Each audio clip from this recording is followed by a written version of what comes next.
Hello guys. आज मैं बात करने जा रहा हूँ भारतीय रुपए की कीमत में अमेरिकन डॉलर की कीमत की तुलना में गिरते मूल्य की। गाइज, हम अक्सर सुनते रहते हैं कि भारतीय रुपया अमेरिकन डॉलर के मुकाबले कमज़ोर हो गया है और रुपए की कीमत अंतर्राष्ट्रीय बाजार में गिर रही है। जब भारतीय रुपए की कीमत 76 रुपीज़ $1 के इक्वल थी, तब भी वस्तुओं जैसे दूध 50 रुपये किलो और चीनी 40 रुपये किलो थी। और जब रुपए की कीमत 79 रुपीज़ $1 के इक्वल है, तब भी इनका मूल्य समान है। तो रुपए की कीमत में गिरावट से देश में क्या फर्क पड़ता है, गाइस हम इनको समझते हैं।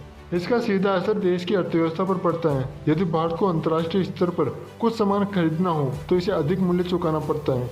वर्तमान में भारतीय मुद्रा की कीमत 79.25 रुपीज़ $1 की इक्वल है। गाइस, भारतीय मुद्रा का मूल्य अमेरिकन डॉलर की तुलना में लगातार गिरता जा रहा है। रुपए के मूल्य में गिरावट भारत की स्वतंत्रता से लेकर आज तक गिरता ही जा रहा है। एक समय था जब भारतीय रुपए का मूल्य अमेरिकन डॉलर के इक्वल हुआ करता था। हाँ गाइज, आपने सही सुना। सन 1947 तक भारतीय रुपए की कीमत अमेरिकन डॉलर के इक्वल हुआ करती थी, जब ₹1 $1 के बराबर था।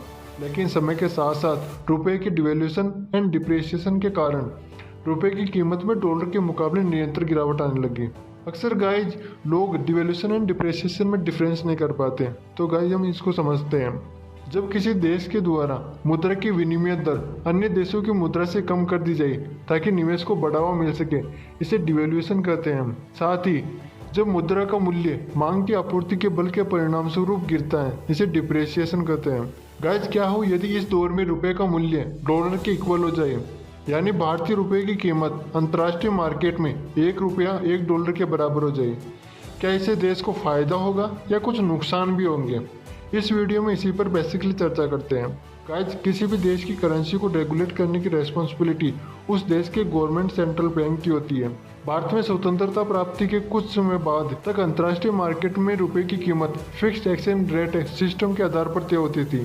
सन 1947 में ₹1 $1 के बराबर ही था, लेकिन समय के साथ गवर्नमेंट द्वारा रुपए की कीमत डिवेल्यूट की जाने लगी। अब हम गाइस समझते हैं कि सरकार को रुपए की कीमत डिवेल्यूट करने से क्या लाभ होता है। आज़ादी के बाद भारत ने खुद को विकसित करने के लिए अलग अलग देशों से लोन लेना शुरू किया। इसके बाद सन 1962 में चीन के साथ युद्ध और 1965 में पाकिस्तान के विरुद्ध युद्ध से भारत को काफ़ी आर्थिक तौर पर नुकसान झेलना पड़ा, जिसके कारण भारत पर विदेशों से लिया गया लोन बढ़ने लगा। जिससे निपटने के लिए भारत ने रुपयों की छपाई बढ़ा दी, साथ ही रुपये को डिवेल्यूट किया, जिससे देश में विदेशी कंपनियां इन्वेस्ट कर सकें। जिसके लिए सन 1966 में $1 की कीमत 7.5 रुपीज़ कर दी गई। साल 1970 के बाद अधिकतर देशों ने फिक्स एक्सचेंज रेट सिस्टम की बजाय फ्लोट एक्सचेंज रेट सिस्टम अपनाना शुरू किया, जबकि भारत ने यह सिस्टम साल 1993 में अपनाया, क्योंकि साल 1991 तक भारत आर्थिक तंगी से गुजर रहा था। गाइज, अब हम समझते हैं कि एक्सचेंज रेट होती क्या है। किन्हीं दो करेंसीज के बीच में जो कन्वर्जन रेट होती है उसे एक्सचेंज रेट या विनिमय दर कहते हैं। एक्सचेंज रेट मेनली 3 प्रकार की होती है: fix exchange rate, floating exchange rate और मैनेज एक्सचेंज रेट। गाइस, जब हम इनको समझते हैं, फिक्स एक्सचेंज रेट, इसका मतलब होता है कि अंतर्राष्ट्रीय मार्केट स्तर पर देश की गवर्नमेंट डिसाइड करती है कि करेंसी का एक्सचेंज रेट और कन्वर्जन रेट क्या होगा। Second is floating exchange rate. इसका मतलब होता है कि मार्केट में जो सप्लाई और डिमांड है उसके अकॉर्डिंग करेंसी का एक्सचेंज रेट बदलना। Third, manage exchange rate. इसका मतलब होता है कि कोई कंट्री एक्सचेंज रेट में एक लिमिट तक चेंजिंग को अलाउ करती है। मतलब कोई गवर्नमेंट यह डिसाइड करती है कि उनकी करेंसी मार्केट में 5 से 10% तक की फ्लैक्चुएट कर सकती है। इसे मैनेज एक्सचेंज रेट कहते हैं। गाइस, जब हम जानते हैं कि किसी देश की करेंसी की वैल्यू में डिफरेंस क्यों आता है, इसके कई कारण हो सकते हैं। First, unemployment. बेरोजगारी किसी भी देश की अर्थव्यवस्था का एक प्रमुख घटक है। साथ ही इन्फ्लेशन रेट, किसी राष्ट्र की जीडीपी कितनी है, उसका मैन्युफैक्चरिंग कैसा है, साथ ही राष्ट्र का इंपोर्ट और एक्सपोर्ट कैसा है, आदि प्रमुख घटक है जिसके कारण किसी देश की करेंसी की वैल्यूज में डिफरेंस आता है। फ्लोट एक्सचेंज रेट सिस्टम में फॉरेन एक्सचेंज में डिमांड और सप्लाई के आधार पर किसी भी देश की मुद्रा तय की जाती है। हमारे देश में ये काम आरबीआई द्वारा किया जाता है। गाइज, ये बात हुई रुपए और डॉलर के इतिहास की। अब हम बात करते हैं कि क्या हो यदि ₹1 की कीमत $1 के इक्वल हो जाए। तो इसका सीधा असर भारत की अर्थव्यवस्था पर पड़ेगा। इससे देश में गरीबी कम होने लगेगी, साथ ही देश में महंगाई में भी गिरावट आएगी। इससे लोगों को जीवन यापन करना आसान होगा। भारत में 10,000 रुपये कमाने वाला व्यक्ति भी $10,000 कमाएगा। गाइस, हम इसे एक एग्जाम्पल से समझते हैं।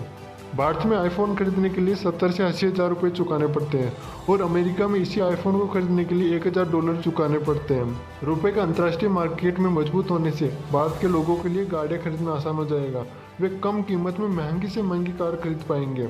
भारत देश में 80% पेट्रोल डीजल का आयात दूसरे देशों से होता है। ऐसे में रुपए की कीमत डॉलर के बराबर होने से पेट्रोल डीजल आयात करना भारत के लिए आसान हो जाएगा। साथ ही देश में पेट्रोल डीजल की कीमत में भी गिरावट आएगी। साथ ही भारत के लोगों के लिए विदेशों की यात्रा करना, खाना पीना, शॉपिंग और रहना सहना आसान हो जाएगा। लेकिन रुपए और डॉलर की कीमत इक्वल होने से इसका देश में दुष्परिणाम भी होंगे।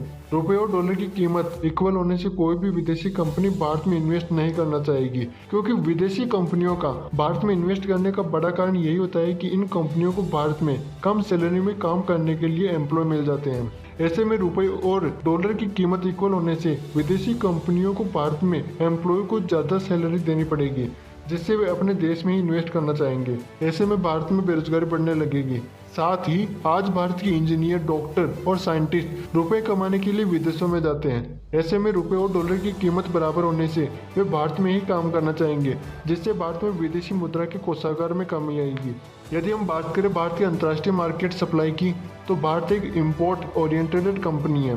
साल 2021 में भारत ने $59.27 बिलियन का इम्पोर्ट और 37.29 का एक्सपोर्ट किया था।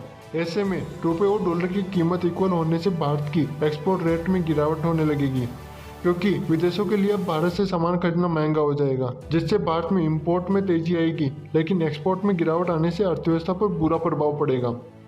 हेलो गाइज, आपको ये इन्फॉर्मेशन कैसी लगी कमेंट सेक्शन में ज़रूर बताएं और ऐसे ही इन्फॉर्मेटिव वीडियोज़ के लिए चैनल को लाइक, शेयर एंड सब्सक्राइब करना ना भूलें। So much thank you.